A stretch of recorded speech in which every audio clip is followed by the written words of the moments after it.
Ronnie, would you rather be a scientist or a judge? Wow, tough question right out of the gate.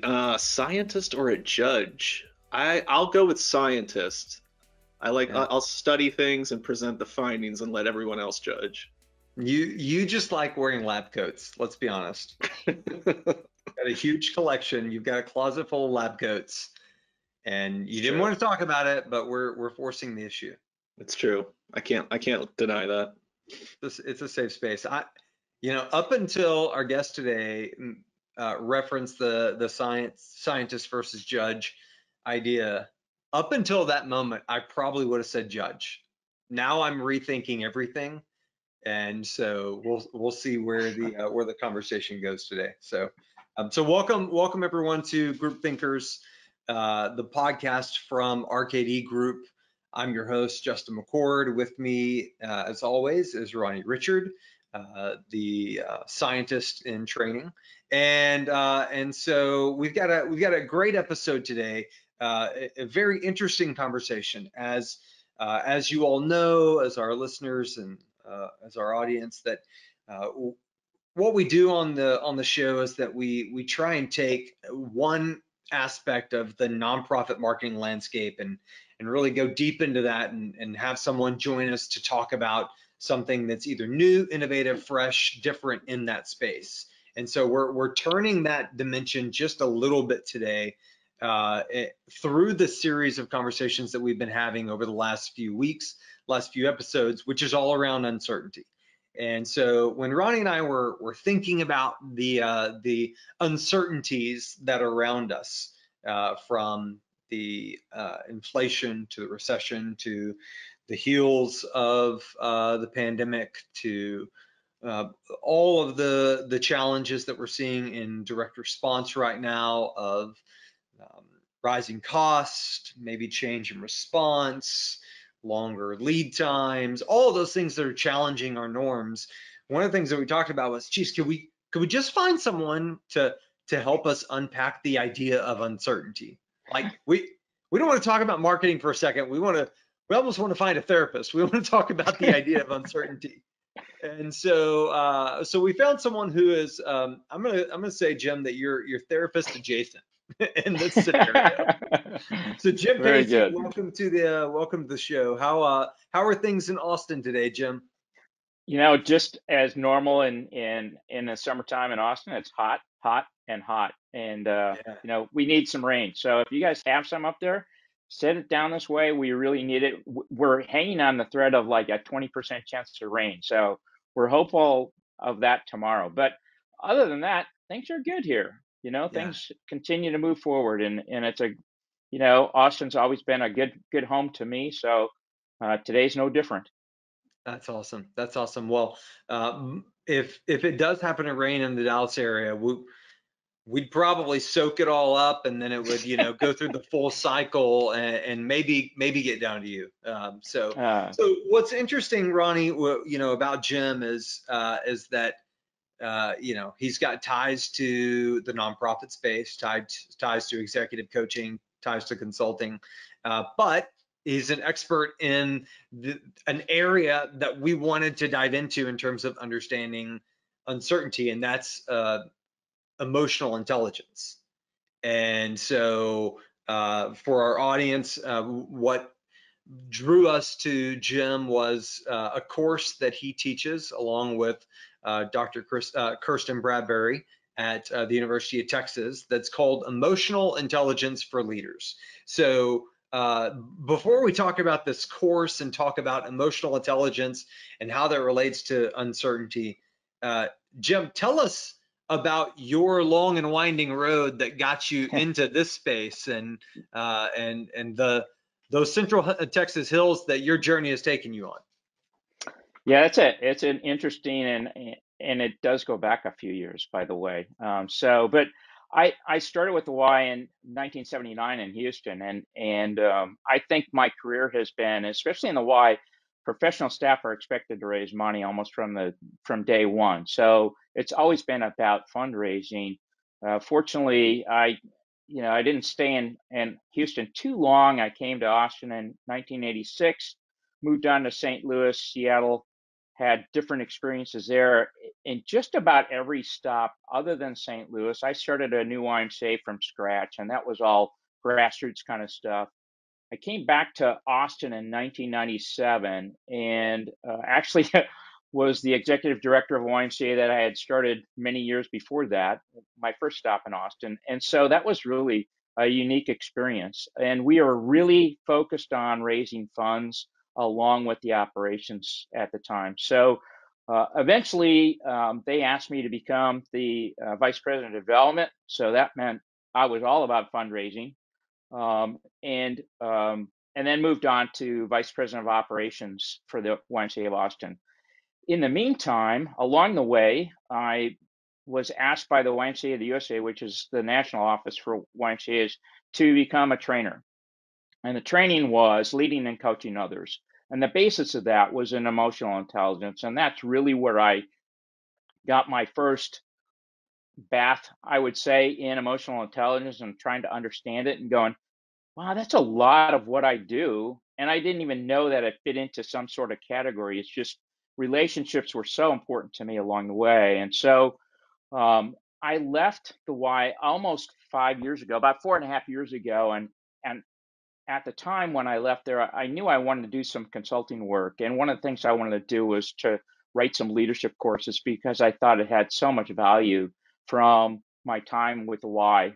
And so one of them was an emotional intelligence course, which I was able to do at Austin Community College for a little bit. And a friend of mine told me about UT and the human dimensions of organizations, which is where we ended up, where you talked about earlier, the class I teach. And they teamed me up with, they kind of sent it around and teamed me up with Dr. Bradbury. And what a joy that was. She latched onto it right away. It's it's changed quite a bit from what I probably first showed her, but in the end, we've probably done 9 of these sessions. We'll continue to do one every semester.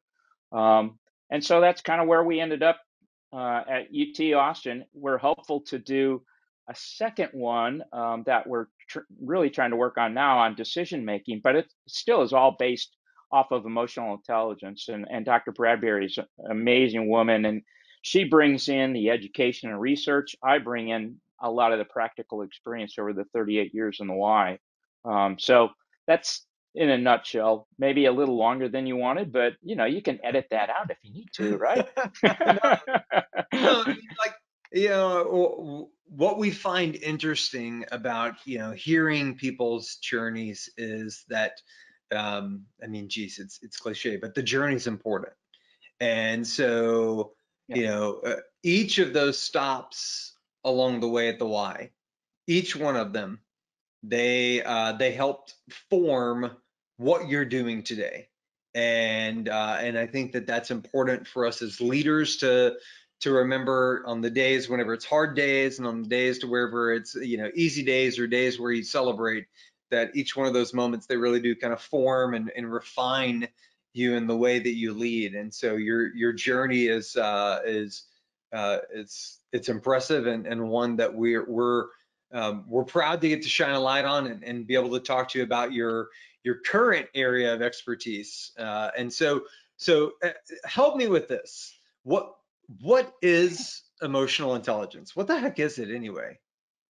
That's a that's an interesting question, isn't it? It depends not so much who you talk to. You just kind of get a little different answer. But Peter Salvoni, who is the president at Yale University, was a psychology professor, and he coined the term and actually came up with the first research and test on the importance of emotional intelligence with people. But what is it? Well, it's recognizing, understanding, and managing our own emotions, and recognizing, understanding, and trying to influence the emotions of others. So, in a nutshell, it's emotions, right?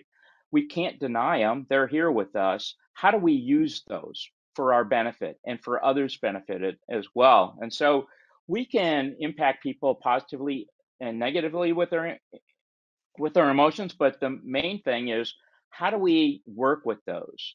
And how do we make it a positive experience for everybody? And how do we help others work through their own emotions once we recognize them? But if you talk to if you read anything from Daniel Goleman, who kind of made it more mainline, he says that the most important piece of this is self-awareness. Do we know what we're feeling when we're feeling it? Do we know what our emotion is at the time? How do we work through that? Because once we're aware of it, now we can do something with it. It's kind of like when you go to the doctor's office and you get hit in the knee. It's kind of hard to stop that reaction, but once it's hit and the reaction stopped, now there's something you can do about it potentially. So I always look at emotions as, wow, it's really hard to stop them, but once they're there and once we realize that we can do something with that, we can manage that a little better. Does that make They, sense? no, it totally makes sense. Cool. It's appropriate as we've been talking through not only this current series around uncertainty, but teasing ahead to some research that we're going to be publishing, which is all about feelings, and feelings can be yucky work. They can be hard work, and so being in tune with not only your own feelings, but also being in tune and aware of the feelings and the emotional state of those around you, man, that's double, if not triple, hard work. And so, but it's clearly a immensely powerful practice. And so, so start to apply this in. I can easily apply this into relationships, right? I can think about myself and my wife and how that makes sense there. Put into the context of leaders in the workplace, and draw off of your own experiences. But how does this play out? Yeah, it plays out on a day-to-day basis. I mean, you know, we, we can talk for hours and hours about culture at the workplace and how important that is, and emotional intelligence plays into that so well because you have to create what Simon Sinek calls a circle of safety. If people feel safe in their work environment, they're going to really perform well, and they're going to know their place. They're going to know they're valued because as a leader, we have to show that emotional intelligence and empathy around the emotions that come up. Now, I think one of the more important things that I really rely on is going and looking at Mark Brackett's work, who happens to be the director for the Center of Emotional Intelligence at Yale University. He has this mood meter that allows us to come up with 100 or 120 different words for the emotions we may be feeling.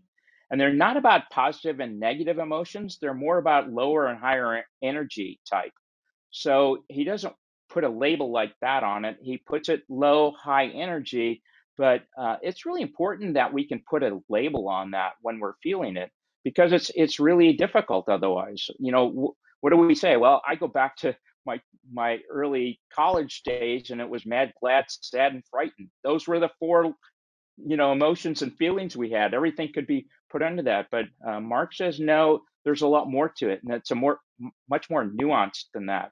And so understanding those nuances is really important on the empathy side, that we understand that people are going to have reactions to uncertainty, to change, because that's what we're seeing so much of today. So the importance of emotional intelligence today is probably more so than it was 4 years ago before the pandemic hit, because there's so many different things that we're encountering on a day by day basis. And now the newest thing, right? Monkeypox. What are we going to do with that one? It seems like everything just keeps coming around now. So I don't I don't know that this is going to go away for a while. We really have to deal with it, and the importance of understanding our own emotions and those of others becomes critical. Jim, you kind of mentioned the last few years and all the things we've gone through. Kind of thinking about that and through this framework of emotional intelligence, one of the big changes we've seen is this shift to remote work or hybrid work where people are working from home all the time. When you think about that and you think about a leader trying to gauge and understand their employees and stay connected to them, how much of a challenge has that become with remote work, and how do you navigate that as a leader? That's a great question, Ronnie. I think you know Unfortunately, I've been out of work for the last 4 years, so I don't know what that's like personally. But I can tell you that the way in which I look at that is um, that culture has to be really strong and in place. Once the pandemic hit, it would be really hard to create a new culture when you don't have it already. So that becomes the really hard work because now you don't see everybody every day. It used to be management by walking around. Well, there wasn't really the walking around, but applying that same principle. How do you walk around in a hybrid situation? You have to be in touch with people all the time. You have to make sure that you have team meetings. And via Zoom is very difficult. Sometimes people turn their cameras off. Sometimes they're not even in the room. You just don't know. And so creating, now that we're kind of out of that space and we're more into a kind of we can get together from time to time. Now it becomes a little bit easier, I think, to maintain that culture and presence. But Ronnie, the question is, how do you deal with that? Well, I've talked to a couple friends of mine that run their businesses, and what they've done to make sure that they're in touch with their people is that everyone's got to be in the office on a Tuesday. We're going to have our meetings then. We're going to make sure that we touch base and we're in touch with each other.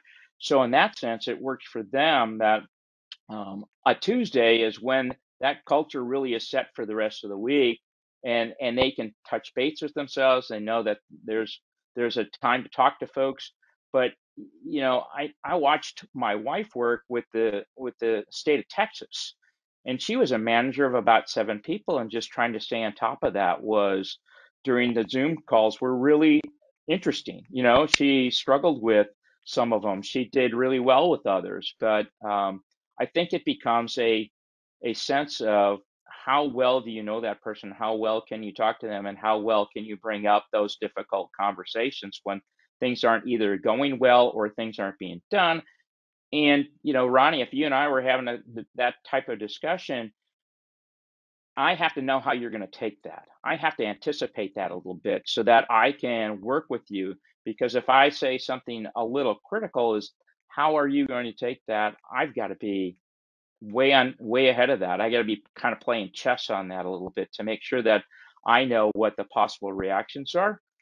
Emotional intelligence is really anticipation a lot of times, but at the same time, being present with what's really happening and not getting too far ahead of yourself.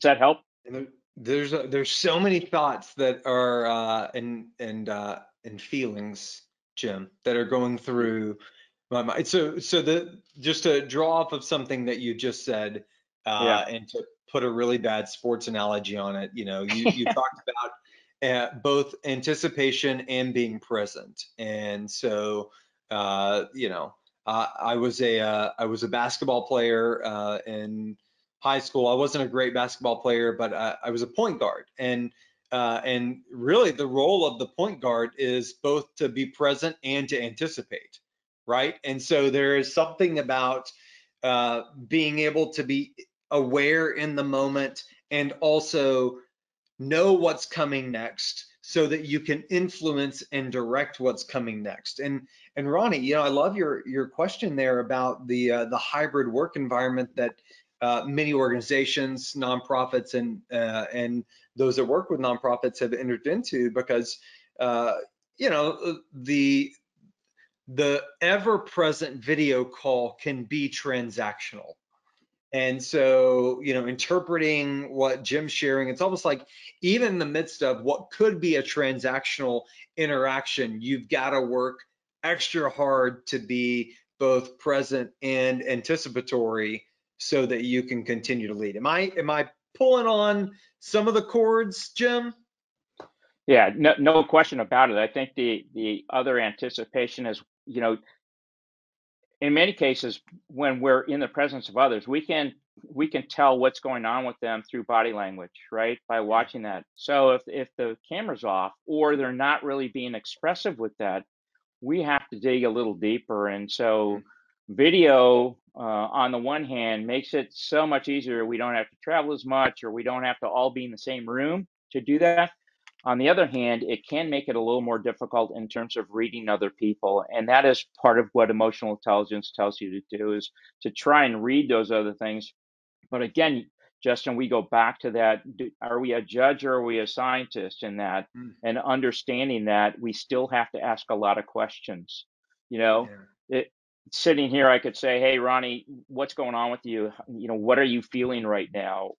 Those are the types of questions that help, hopefully can draw some of that out, instead of asking the question, hey, how's it going today? And you say, I'm okay.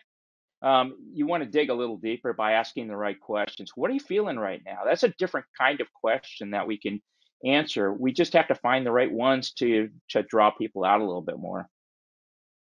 Oh, And it's it's about being fascinating. intentional too. Like, I mean, you have to have these meetings and have the conversations and the check-ins, repeatedly. So then when it comes to those difficult conversations or those challenging ones, you've built up this culture that you've spoken about. You've built up this rapport with the employees as well, right? Right. And it becomes, hey, we're all in this together. I mean, we've got to figure this out. And so how do we do this together? And everyone becomes part of the solution. Although there are times where it's a one-on-one, it's still the team is, at risk, right? We've got to figure that out. So, I yeah, it's all about intention, Ronnie. I mean, if you're intentional about what you want out of that meeting, and you're open to what comes up during the course of it, then I 9 times out of 10, you're going to get to the intentional part, or you're going to regroup and go, okay, that didn't work. We're going to try something else, or I'm going to try something else. That didn't work, and maybe touch in with a few people, find out how'd that come across, or what I miss on that. Yeah. So we're in a we're in a time where we are, emerging in a post-pandemic space, kind of, as you said, we're getting back together. Some folks are able to meet now in person. We've had some of our industry events take place in Mm. person, which have been like family reunions in a lot of ways. I mean, just being together, the excitement and the energy that comes out of that. Uh, that said, we also, I was having a conversation just this week with a peer who has said that this year has been one of the most challenging years for them professionally because of the number and weight of challenge after challenge after challenge that they faced, and looking ahead in a business where we love to be able to forecast with precision what's going to happen, right? That we've got this great uncertainty that we still have sitting on our shoulders. So, Jim, can you talk about how emotional intelligence helps leaders handle uncertainty? Sure. You know, that goes to, I do some meditation as well, and mindfulness is all about being present and accepting with what's there. So, trying to deal with uncertainty, it's kind of like, typically it's something that we wish wasn't there. The uncertainty usually means that we're not sure of the direction, we're not sure of how we respond in those situations, instead of just accepting how it is. And so, I think emotional intelligence plays a part in that. In, hey, what am I feeling? What are my emotions? What am I feeling at the moment? How do I get through this? How do I manage that? And if I'm a leader, how do I manage that with my team? And so the uncertainty is that, truthfully, there's always uncertainty. We never know how things are going to go. We never know what the next thing is going to happen. Um, and I think we got a little complacent over the years, that things things become predictable. We can say with some certainty that certain things were going to take place year after year.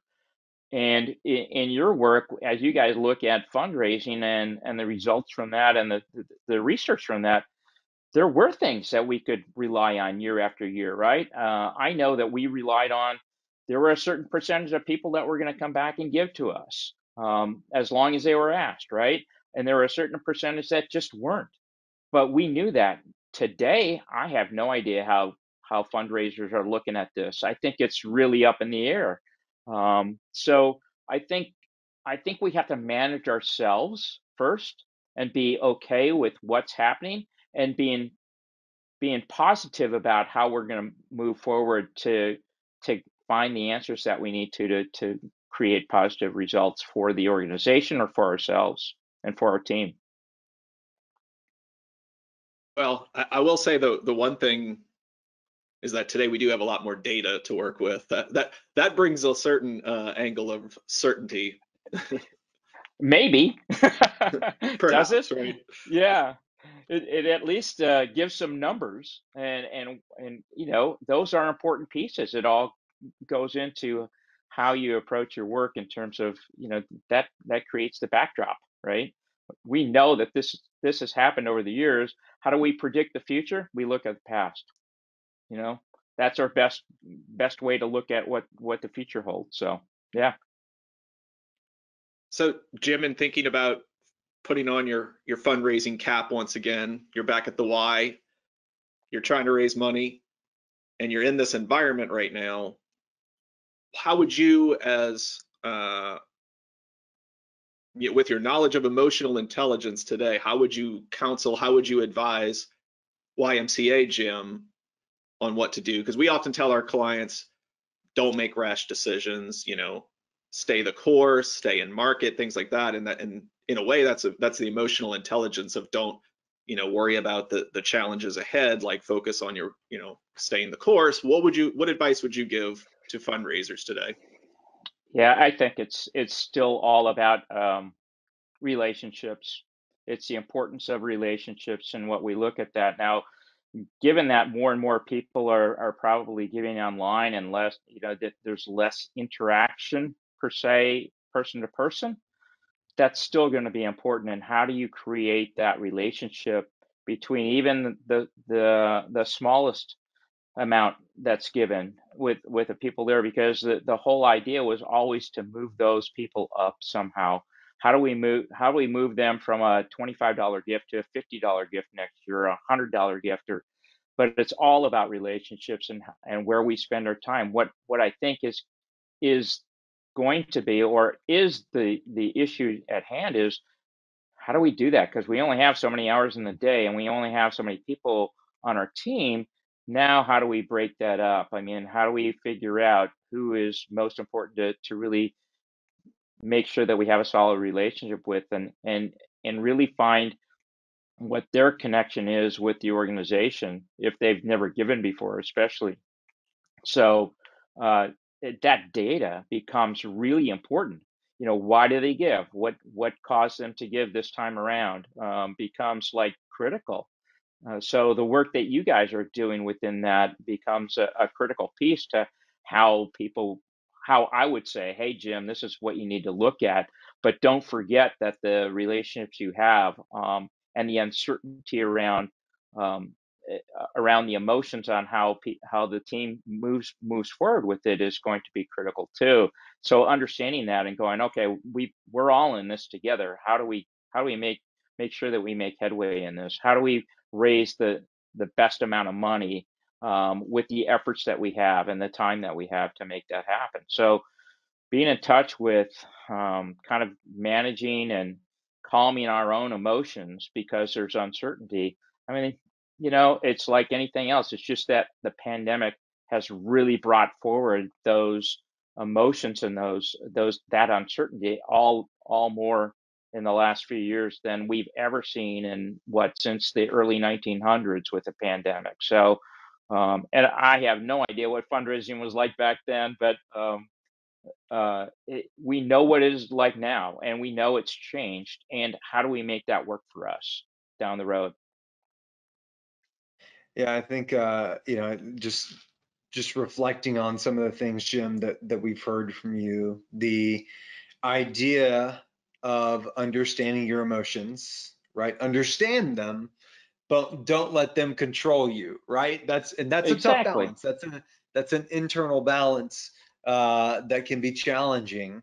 And so maybe that's a part of that leadership dynamic is the maturity and the wherewithal and the presence to navigate that in the middle of a difficult conversation or a difficult season. Yeah. Right. It's, it's kind of like, how many times have we driven down the road and gotten cut off by someone and that emotion just floods like, you so and so, why'd you do that? Now we have an opportunity after that takes place to kind of control it a little bit and go, all right, I've probably done the same thing or something almost as bad. Now, how do I control that a little bit? Because we're all humans in this, right? So, let's not get too worked up about what's happening presently. Let's look at how we make sure that we succeed in the future, and how we manage our emotions is going to be really critical to that. Because if we become defeated, we've lost the race. And if we become too excited, we will miss out on things that we should have been paying attention to. So there's that healthy balance between the two. Don't get too excited and don't get too defeated. I had a boss one time tell me, don't fall in love with a project. And what he meant to say was, don't get too overexcited about something. At the same time, I would say, don't get too defeated when you have a few things that don't go your way. Try and work through it and figure out, hey, something else is around the corner. We'll figure this one out. I'm going to try and apply this to a fundraising example from 100 years ago, Jim, because you All right. challenged me. All right. So I think amongst fundraising lore, my favorite incident or story is of Joseph Pulitzer, and Pulitzer in 1885, somewhere around there, crafting an article and appealing to the citizens who were reading the New York World to just give a penny, right? And to help raise money so that they could build the pedestal that the Statue of Liberty sits on today. And so it was an appeal, it was an emotional appeal, and it was something that was both emotional and rational. It used amazing direct response techniques, and it produced. They raised a couple $100,000 that was needed to be able to, then fund the building of the pedestal of the Statue of Liberty. And why I love that example is that, I do nerd out about all the direct response elements of it and the nonprofit marketing elements and the peer-to-peer elements of people bringing it in. But what I really love is that Pulitzer stepped up and used his gifts and abilities in a way that impacted not just his community, but those that came after him, right? Building for a legacy and thinking about that going forward. And so maybe in some ways, some of the foundational strengths of both emotional intelligence and fundraising haven't changed in the last 120 years. Yeah, and I would guess that you are exactly right. The more things change, the more they stay the same. There are a lot of things that we can learn from those type of appeals. And I talked earlier about the importance of relationships and how that plays out. And I think one of the things that I've learned over the years is to not make a lot of expectations and not necessarily go in with an agenda with someone, rather just find out what they really want. So those one-on-one things those one-on-one meetings are really important in terms of, don't go in there with an expectation that you're going to ask for $1 million. Rather, find out what they're really excited about, what excites them, and see how your organization might fit into that. Gerald Panis was a fundraiser that I followed for a long time, and I just he was one of those that YMCA's across the country would ask to try and help them raise significant capital dollars.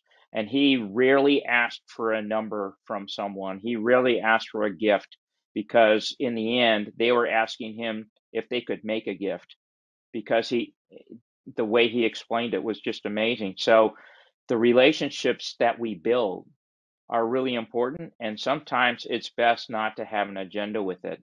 sometimes it's best just to make the ask or just lay it out there and say, you know, we're looking for people. If you know of anyone that could help us, that'd be great. Or if it fits with you, I can give you more information, and let them make the ask themselves, which is, wow, that is I was able to actually utilize that a few times late in my career, and it was astounding how effective it was.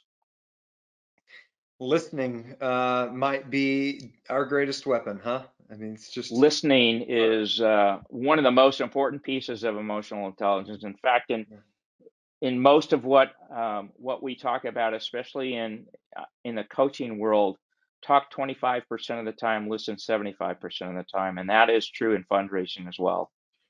You ask the right questions, you can do a lot of listening. That's good stuff, man. That's good stuff. We really appreciate you sharing your expertise. Jim's been so kind to give us a handout that we can make available to our listeners, and so it gives you a snapshot of some of the elements of emotional intelligence, and so without all of the context. So if you drop a note to podcast@rkdgroup.com, we can hook you up with that.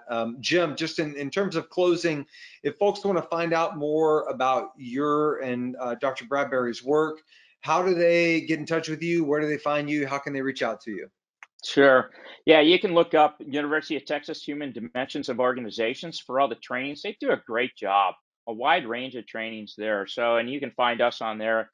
I'm sure we're scheduled sometime in October, and I can't remember the exact date, but we're in there at some point. And that will give you a snapshot of the class as well. You can find me at paceyconsulting.com. I'm on LinkedIn at Jim Pacey. You can find me I'm also on Facebook and Instagram and a few others, but mainly I post a lot of articles on LinkedIn, so you can find me there. And this has been way too much fun. I enjoyed it. I hope you guys invite me back at some point and we can talk about more uncertainty. Yeah, no, we really do appreciate it. And by the way, for our listeners, the course is an online based course, so you don't have to be in Austin. If you want to make the trek down to Austin and get a really top shelf breakfast taco, you can do that, but you don't have to. You can take it in from anywhere. And so I think it's just dynamite that you and Dr. Bradbury are helping lead this effort, guide these conversations for folks that are a part of the course, and it's just super important work. Jim, thanks for spending time with us today. Yeah, I can't say enough about Dr. Bradbury too and what she does, not only at the University of Texas, but in her own practice. And she's been a joy to work with, and I've learned so much from her. Oh my gosh.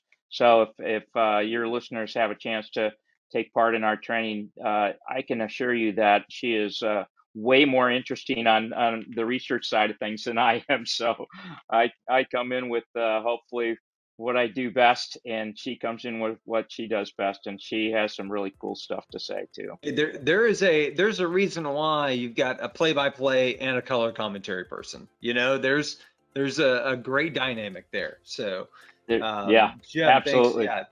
Yeah. Justin, Ronnie, thank you so much, and RKD for having me today anyway. Yeah, absolutely. No, we certainly appreciate it. And folks, you can always check out other episodes of Group Thinkers wherever you listen to your podcast. If you listen with your ears or if you listen with your eyes. Ronnie asked, he was doing a scientific experiment. That's why he's being so quiet. But he asked that I remind you that you can rate the episodes and always subscribe and make sure that we end up in your feed as soon as we publish new episodes. So thanks so much for checking this one out, and we will see you next time. See you down the road.